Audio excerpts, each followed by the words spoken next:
Hello friends, welcome back to my channel M K Astro Guidance. आज हम बात करेंगे शनि के गोचर की, जो कि 29 मार्च को होने वाला है। और शनि देव अपनी राशि कुंभ से निकलकर मीन राशि में प्रवेश करने वाले हैं।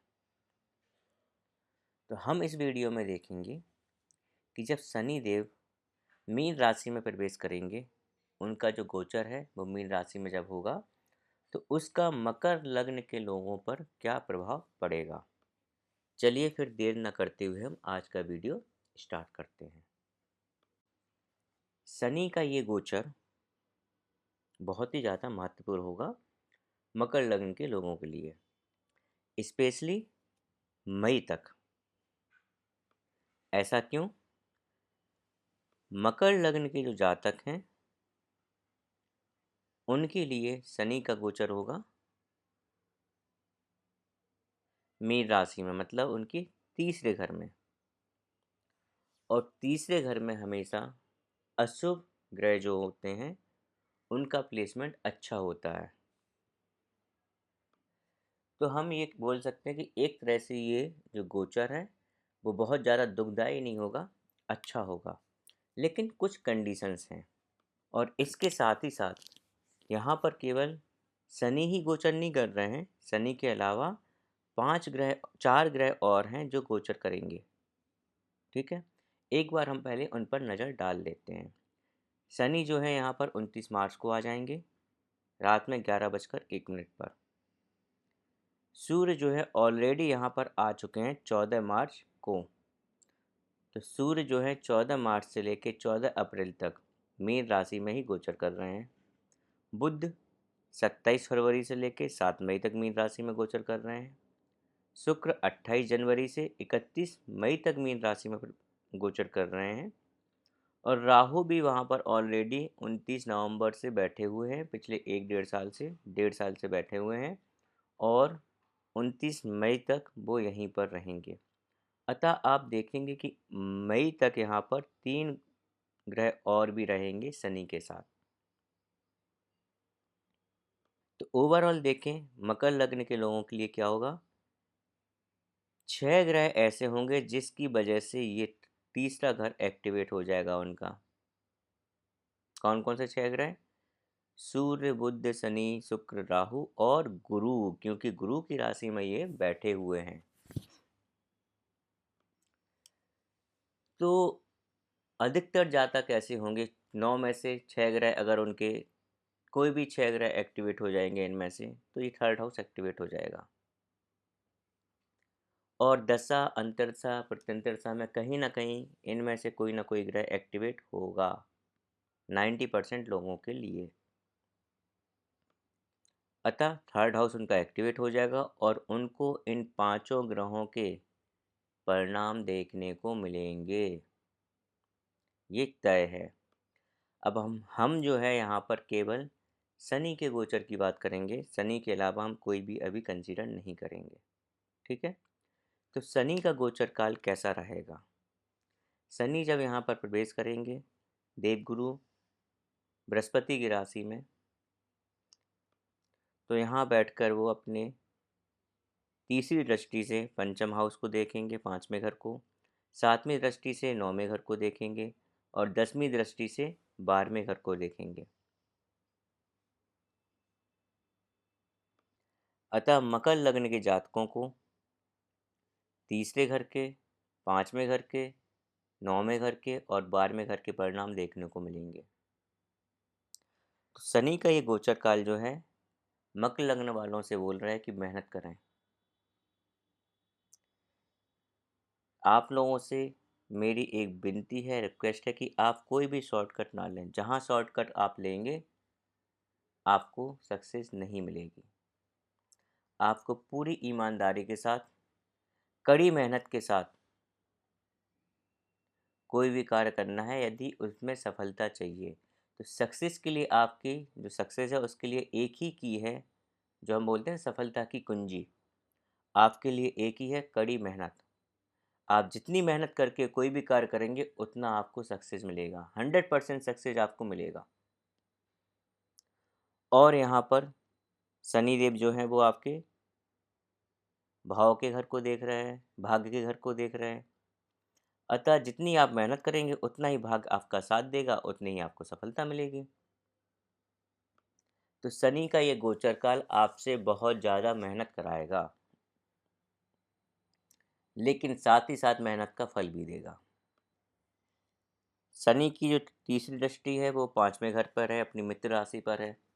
अतः आपको यहाँ पर थोड़े से ठीक ठाक प्रभाव मिलेंगे देखने को, अच्छे प्रभाव मिलेंगे, मिक्स मिलेंगे लेकिन अच्छे भी होंगे उसमें।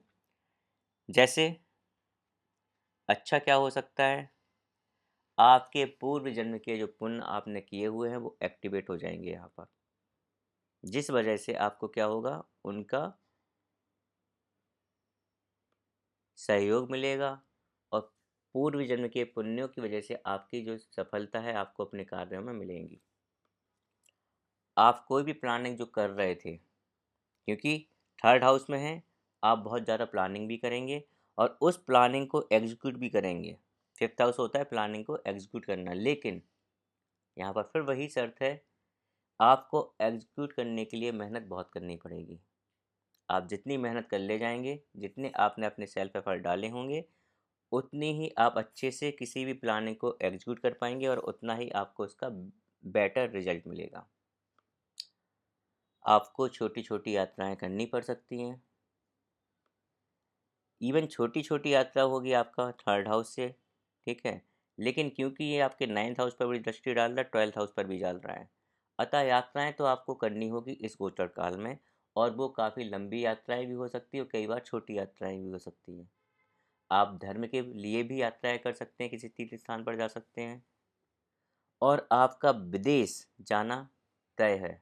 आप इस गोचर काल में विदेश जरूर जाएंगे। अब ज्योतिष के टर्म में विदेश होता है इवन ऐसी जगह जहाँ पे आपका रिलीजन चेंज हो जाएगा, आपके कल्चर चेंज हो जाएगा। तो इट इज़ नॉट समथिंग कि आप हमेशा बाहर, इंडिया के बाहर ही जाएंगे। हो सकता है आप किसी दूसरे स्टेट में चले जाएं, लेकिन ये गोचर काल बहुत ज़्यादा आपके लिए विदेश जाने के योग्य बना रहा है। इस गोचर काल में आपका प्लेस ऑफ चेंज भी होगा आपको, लेकिन अपनी संतान की साइड से थोड़ा सा कष्ट हो सकता है। उसके स्वास्थ्य का विशेष ध्यान रखें। अपने पिता के स्वास्थ्य का विशेष ध्यान रखें, क्योंकि 9th हाउस पिता का होता है।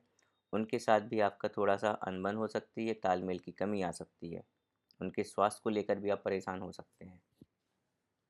कई बार आपको ऐसा लगेगा कि आपका जो कल्चर है, जो भी आपकी वैल्यूज़ हैं, वो आपके काम में रुकावट डाल रही हैं। ऐसा आपको इस गोचर काल में देखने को मिल सकता है। लेकिन यदि आप कोई भी काम सही तरीके से कार्य न्याय संगत होकर करेंगे, तो ये प्रॉब्लम आपको नहीं आएगी। जहाँ आप न्याय संगत ना हो के अन्याय की साइड बढ़ेंगे, थोड़ा सा आप शॉर्टकट लेंगे, आपको ये प्रॉब्लम आ सकती हैं। अपने खर्चों पर विशेष ध्यान दें, क्योंकि ये टाइम एक ऐसा टाइम है जहाँ पर आपके पैसे खर्च बहुत होंगे। वो किसी भी फॉर्म में हो सकते हैं, हॉस्टलाइजेशन में हो सकते हैं, यात्रा करने में हो सकते हैं, आपके जो भी शौक़ है, जो इंटरेस्ट है, जिस चीज़ में आप रुचि लेते हो, उस पर आप हो सकता है पैसे खर्च करें। अपनी संतान पर पैसे खर्च कर सकते हैं, पढ़ाई पर पैसे खर्च कर सकते हैं। हो सकता है कि आप अफेयर पर भी अपने पैसे खर्च कर सकते हैं। अतः खर्चों पर विशेष ध्यान दें। ये टाइम ऐसा है जहाँ पर आपका इन्वेस्टमेंट भी होगा। यदि आप आध्यात्मिक से जुड़े हैं तो ये टाइम आपके लिए बहुत अच्छा होगा। आप ऑटोमेटिक मोक्ष की साइड जाएंगे, क्योंकि शनि क्या होता है, शनि बैरागी भी होता है। तो ये आध्यात्मिक की साइड आपको लेकर जाएगा। आप चैरिटी करेंगे, योगा करेंगे, ये कर सकते हैं आप, और थोड़ा सा आपके अंदर स्पिरिचुअल चीज़ें अंदर से आपके मन से ही आएंगी। अपना डॉक्यूमेंटेशन थोड़ा ध्यान से करें, क्योंकि ये आपको कहीं ना कहीं प्रॉब्लम में डाल सकता है। जब भी आप ईमेल कर रहे हैं, थोड़ा ध्यान से समझ कर करें। अपनी हॉबी को परस्यू करने के लिए भी आपको थोड़ा सा कड़ी मेहनत करनी पड़ेगी। तो ओवरऑल ये गोचर आपके लिए अच्छा होगा, क्योंकि तीसरे घर में शनि थोड़ा सा बेटर प्रभाव करते हैं, क्योंकि तीसरा घर एक ऐसा घर है ना, जो अशुभ ग्रहों की ऊर्जा को, जो भी उनकी एनर्जी है, उसको एब्जर्व कर सकता है, उसको सहन कर सकता है, लेकिन आपसे मेहनत बहुत कराएगा। तो ये गोचर काल ओवरऑल अगर देखूँ तो अच्छा है आपके लिए, बस आपको मेहनत करनी है। जहाँ आपने मेहनत नहीं की, शॉर्टकट लिया, आपको प्रॉब्लम होनी स्टार्ट हो जाएँगी। यदि हम शनि के उपाय के लिए बात करें, क्योंकि बहुत सी चीज़ें डिपेंड करेंगी आपकी कुंडली में भी शनि की पोजीशन क्या है। तो यदि हम उपाय की बात करें, आपको लग रहा है कि शनिदेव आपको परेशान कर रहे हैं आपकी कुंडली के अनुसार, तो आपके लिए कुछ-कुछ चीज़ें हैं जो आपको करनी पड़ेगी। पहली चीज़, आपको जी तोड़ मेहनत करनी है। कोई भी कार्य को करने के लिए आपको सफलता मिलेगी। आपको डिसिप्लिन में रहना है। कोई भी कार्य जो आप कर रहे हैं, एक रूटीन में करिए। आपका सोना, उठना, खाना, कोई भी कार्य को करना, वो सेम टाइम पर होना चाहिए। यदि आपने 40 दिन ऐसा कर लिया, तो काफ़ी हद तक शनिदेव जो हैं, आपसे प्रसन्न हो जाएँगे। और 40 दिन में करने के बाद ये आपकी हैबिट में भी आ जाएगा। जो भी अंडर प्रिविलेज लोग हैं, उनसे प्यार से बात करिए, उनकी सहायता कीजिए। यदि आपके घर में मेड है, जो भी आपके एम्प्लॉय हैं, उनसे भी आप प्यार से बात करें और उनका ध्यान रखें। यदि कोई भी आपको मरीज़ दिखता है, उसकी आप जितनी हेल्प करेंगे, उतना आपके लिए अच्छा होगा। भगवान शिव की आराधना करें। शनिवार को हनुमान चालीसा पढ़ें। और यदि शनि बहुत ज़्यादा प्रॉब्लम कर रहे हैं, तो आप ओम सम शनिश्चराय नमः का जाप भी कर सकते हैं हर शनिवार। शनिवार को इसके रिजल्ट बहुत ज़्यादा मिलते हैं। इसके अलावा आप चाहें तो आप सातों दिन भी कर सकते हैं, शाम को करना है। तो इस तरह का रहेगा शनि का गोचर काल मकर लग्न के लोगों के लिए। यदि आपको ये वीडियो पसंद आया हो तो लाइक, सब्सक्राइब और शेयर करना मत भूलिए। अपने मित्रों के साथ, अपने फैमिली मेम्बर के साथ शेयर कीजिए, जिससे उनको भी पता लगे कि शनि का गोचर उनके लिए क्या-क्या चीज़ें लाएगा और किस चीज़ के लिए वो आपको सजग कर रहा है। इसके साथ-साथ यदि आपको ज्योतिष के लिए कोई भी कंसल्टेशन लेनी है, अपनी कुंडली का अध्ययन कराना है, किसी भी समस्या का समाधान आपको ज्योतिष के थ्रू अगर चाहिए, तो आप मुझे कनेक्ट कर सकते हैं, मुझसे कंसल्ट कर सकते हैं। कंसल्ट करने के लिए आप मुझे ईमेल पर या व्हाट्सएप पर या मोबाइल कॉल के थ्रू बात कर सकते हैं। मेरा ईमेल आईडी है mkastroguidance@gmail.com। व्हाट्सएप नंबर और मोबाइल नंबर है 9625600689। इस नंबर पर आप मुझे व्हाट्सएप कॉल कर सकते हैं, डायरेक्ट कॉल कर सकते हैं, व्हाट्सएप मैसेज कर सकते हैं या एसएमएस के थ्रू भी आप मुझसे कनेक्ट हो सकते हैं। आज के लिए इतना ही। अब मुझे आज्ञा दीजिए। नमस्कार।